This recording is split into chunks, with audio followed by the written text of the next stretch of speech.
Hey, what's up YouTube?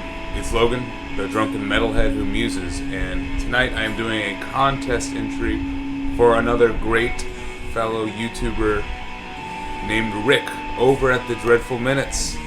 The guy just hit 600 subscribers, so cheers to you, my friend. Guy's a great YouTuber. He puts in so much effort into all of his videos. Just go and watch one of them. You can easily see. And then on top of that, he's also probably one of the nicest guys, if not the nicest guy, that I've met through this platform. He genuinely cares really about everyone who's involved in this little community of YouTubers. And this contest really does feel like him trying to give back and give us, not only a prize potentially, but also ideas for genuinely good content and a cool idea for a thread. So I wanted to jump in, say congratulations, and give my support to Rick and his YouTube idea.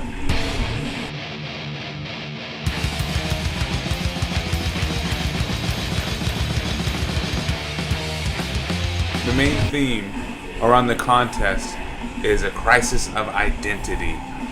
Essentially, he wants us to show different albums and stuff that kind of demonstrates our identity and who we are as YouTubers, as people, and of course as metal fans. So I picked out a bunch of albums that kind of just run the gambit of who I am as a drunk to a person to a metal fan. And yeah, it's fun to dive into these, and I hope this is a worthy contribution to your contest, Rick. Cheers again. Of course, to tie beer into this, when I first got into drinking, my favorite kind of beer to drink was porters and stouts. That did not last long, because after a year or two of having porters and stouts every single time, my body caught on that you're literally drinking like 300, 400 calories and almost a full loaf of bread every single beer, and that just did not end well, So I had to give them up, but every now and then I get that hankering for a darker beer with just the most amount of flavor, even though later on in the evening my body ends up resenting itself and resenting me for doing it. So sounds like a midlife crisis to me. Anyway, in honor of this video interview, Rick, I'm drinking a Judge Roy Bean coffee stout from the one brewery out of Alabama that I know of. Good old Fairhope Brewing. So cheers. And cheers to staying young no matter what, even if your body doesn't want to. So first, a trial of identity. You gotta boil down your identity to really the first thing you kind of associate with yourself, your name. So I'm going with Logan. What's up? It's me, Logan.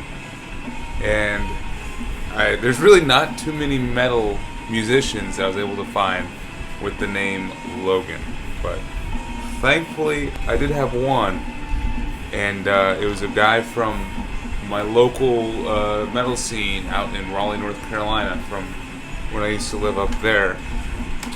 He was the bass player for this grind band that we're currently jamming to called Pathogenesis.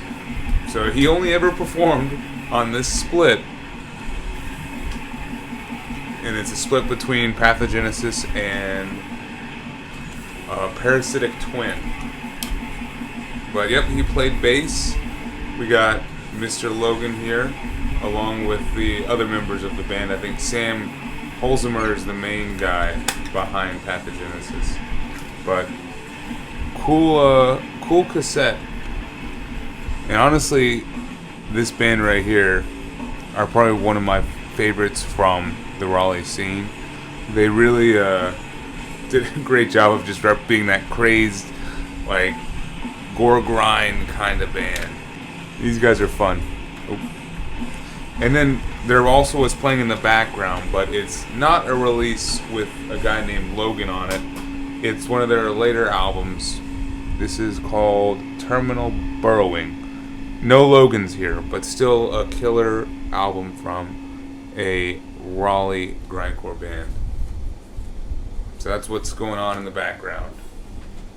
So moving on from my name, I think it's best to go with my next identifying trait, which I always really enjoy getting into like the local scenes and diving into what is around me, because it's the easiest way to go to shows, and it's a cool way to like listen to and discover music is just by what's close to you. I think it helps make you feel more attached to the music. I've made a point of diving into each musical scene as I've gone through the different areas that I've lived in so far. So, started out in Raleigh, and of course the first band I really became aware of that could be considered a local band was Corrosion of Conformity. And of course, they're probably too big to actually be considered a local band, but still, just being around in the Raleigh scene, I heard stories about, some of the guys from this band, like Reed Mullen, Mike Dean, Woody Weatherman, all just local Raleigh guys, where I would, just hear different tales about them from just being around in the local scene. And it was always cool to go to different, like, either drum shops or record stores or live venues and hear people talk about how, Corrosion of Conformity used to play here, used to practice here, or this used to be the drum shop where, Reed Mullen got his first set of drums. So, Corrosion of Conformity definitely opened up my eyes to just giving a shit about what music was made around you. And then the first true local, like, small band that captured my attention and made me want to go to small, just local shows was Suppressive Fire. I've definitely talked about them before, and I will continue to do so. I saw these guys back when they were first getting started, before they had any actual material release, and they were just an instrumental three-piece, if you will. So it's just been cool to see them put out material. Now they have 2 proper full lengths, and I want to say 3 EPs or demos, if you will. This is their most recent release, Invasion. It's killer. We got 4 songs of blistering blackened thrash. I want to say there's a bit more death metal on this album than the previous material. Yeah. Also, they say thank you to a guy named Logan Clark on here. So there's another Logan that pops up. This was mixed and mastered by Joel Grind. So, a little claim to fame. But off of this one, I would definitely recommend Taste the Shrapnel, track 3. A little bit of more death metal in that track too. And then going from the local North Carolina scene, I'm now in New Orleans, Louisiana, and of course there's a very well established sludge metal scene. Sludge is one of my favorite genres. I am kind of in heaven. We'll see. I'll start to get out to more shows coming up, but of course one of my local bands now is Crowbar, which that's super fucking cool to say. So I hope to see these guys here in the near future. This is the first Crowbar album I got, Broken Glass. I love this album. It's probably them at their most hardcore and just pissed off. It's savage, 38-minute listen. And then from there, let's go on to my gimmick or my name. I'm the Drunken Metalhead. I'm not very creative. I like beer. I enjoy talking about and just nerding out over my favorite kind of craft beer. So, in that spirit, here are some songs, bands that make me think about the local craft beer scene and just drinking in general.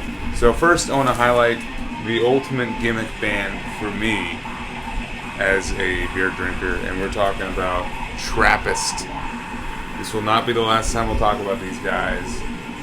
This is their 2018 album, Ancient Brewing Tactics, released on Relapse.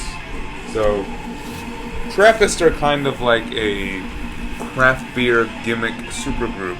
They've got members of Spaz, Despise You, and Qualm coming together to make hardcore, power violence-ish kind of music, all themed around craft beer. And we got such hits on here like This Means Wart, which that's beer before you pitch yeast, if you didn't know. Swignorant, No Corporate Beer, and looking at you, Pabst Blue Ribbon. 99 Problems, but a beer ain't one. Wolves in the Tap Room. I mean, it's just great stuff here. And then, of course, we have a metal and beer pairing right here. So it's got a beer paired with every single song. If you were to actually do this, you would be dead, because I mean these songs are like a minute long a piece, and these beers that they have paired up with the tracks, they're like 8% a piece. But here's an example. No Soldier Left Behind. You should enjoy a Zombie Dust Pale Ale from Three Floyds Brewing. And then if you wanted to listen to Swignorant, you should smash the Mash Barley Wine from the brewery. I love this. As I said, I'm a sucker for a good gimmick sometimes, especially when it has my name written all over it.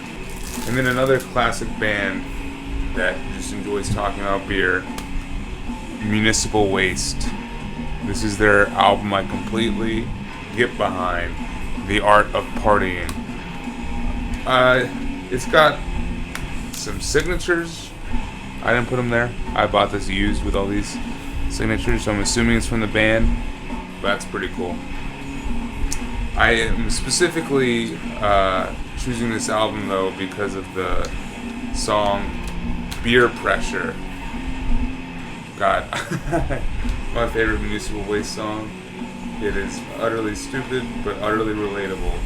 I think I've gotten better now, but I used to have a group of buddies that we would literally, just go out to a parking lot and just drink beer at any night during the week, no matter what was going on the next day. And we'd be like, oh yeah, we should go after the next beer. And that would just continue. Drunk with my friends, it never ends. Looks like Beer Pressure has got us again. So that's my beer music, I guess. And then going to my original professional aspirations. And whenever I think about this is legitimately when I feel like I'm in a midlife crisis. I originally wanted to be in the healthcare field. I mean, I'm kind of in the healthcare field right now. But I originally wanted to be like working with medicine, working with people. Doctor was bandied about. Thank God that never actually ended up happening. But Dr. Feelgood, of course, is the first thing I thought of, especially with the current opioid epidemic and just crisis of prescribing medicine for everything. That makes the song very apt. He's the one that's going to make you feel alright. He's going to be your Frankenstein. I mean, honestly, that kind of rings true if you were to think about actual doctors. Anyway, the rest of this album, there really isn't that much to it. Of course, you gotta love Kickstart My Heart, but I could take or leave most of everything else. I mean, Same Old Situation is okay, but As soon as we get to She Goes Down, track 9, I'm like, get me the fuck out of here. And then speaking of doctors, I gotta mention, of course, the original Reek of Putrefaction by Carcass. I kind of wanted to show this one because this is the censored album artwork. I really wish I had the actual one with all of the images from the nursing books and stuff. Because, I mean, I took my anatomy and physiology classes and went, to my labs with actual cadavers.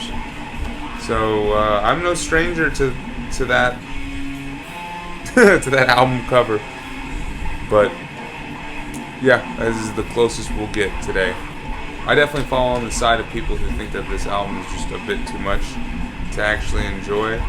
So I don't often spin it, but still it's cool to own. Alright, so from there, I wanted to kind of wrap up the whole video with showing off releases that highlight my 3 pillar, subgenres of hard rock and metal and stuff. So first, I owe my origin story to grunge music and to really most things 90s. I mean, you can make an argument that this album I'm about to show is not necessarily grunge because, they're from Britain. But still, it was probably one of the first couple albums I actually ever listened to all the way through. And I'm talking about 16 Stone by Bush. There's a lot of good heavy tunes on here. I mean, Everything's In, Little Things, Alien, Machine Head. Yeah. There's some heavy songs on here and some good riffs. And really, just some classic 90s output.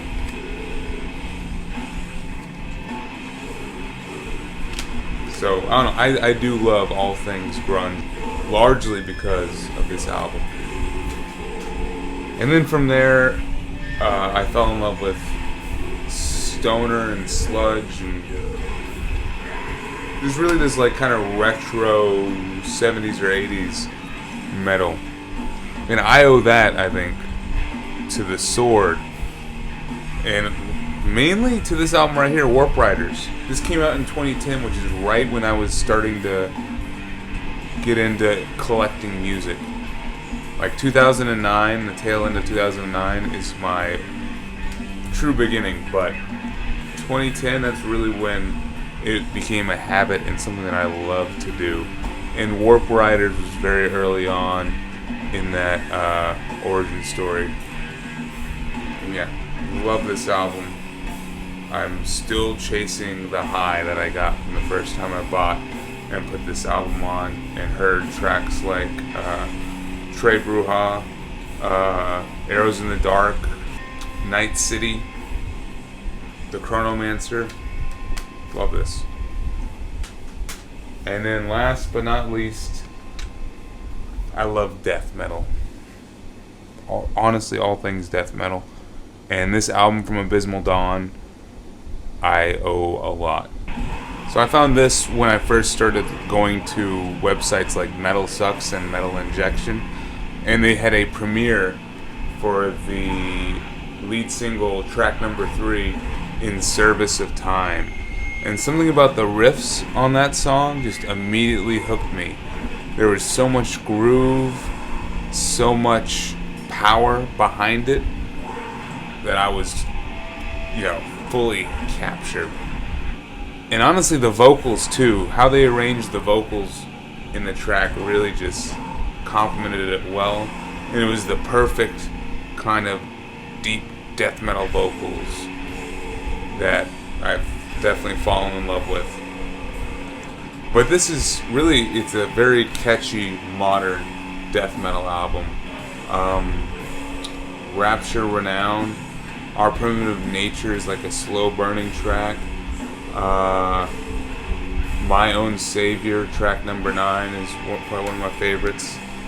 Yeah, you can't go wrong with Abysmal Dawn, Leveling the Plane of Existence. So there we go. That kind of helped soothe my midlife crisis a little bit. I feel like I kind of know who I am a bit more now, thanks to this video. I hope you guys do as well. And Rick, I appreciate you coming up with the topic, and thanks for doing all that you do. Seriously. Cheers. We are